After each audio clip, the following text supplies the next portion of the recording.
Was arrested in July for severely abusing more than 150 animals on his property. But charges have not been filed and the animals have been returned.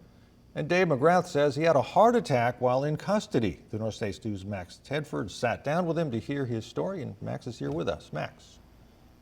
Well, Mike, Dave McGrath is 66 years old and legally disabled, dealing with several ongoing medical issues. He says one of them is high blood pressure, which he takes losartan potassium for. But he says Tehama County jail staff failed to provide that, resulting in a heart attack, which he says he's lucky to be alive from.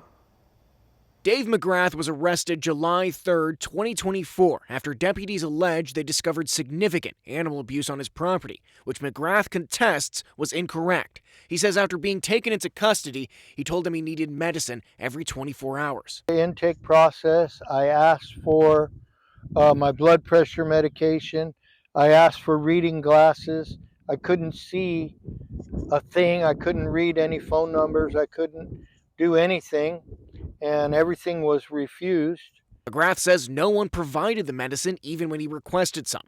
At first, he says he only felt something like a caffeine high from the high blood pressure, but soon his condition deteriorated. After 24 hours of not getting it, I defecated in my pants and I was having trouble urinating. McGrath claims he continued to struggle until he used the jail's mental crisis line to ask the person on the other end to send a nurse. If he wouldn't have got other people involved, they'd have another death in Tehama County Jail. You'd have somebody laying there dead because I was sick. The nurse administered his medicine and cleared him to leave before he was bailed out later that day.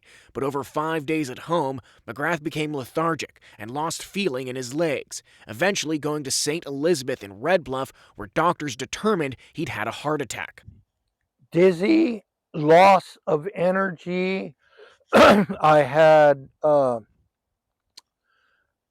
I attribute it almost to like locking up. My body was locking up. He was transferred to Mercy General Hospital in Sacramento for intensive care, where he says doctors determined he had what's called a silent heart attack and needed to insert medical stents to keep him alive. McGrath stayed 4 days and says he still needs further medical treatment.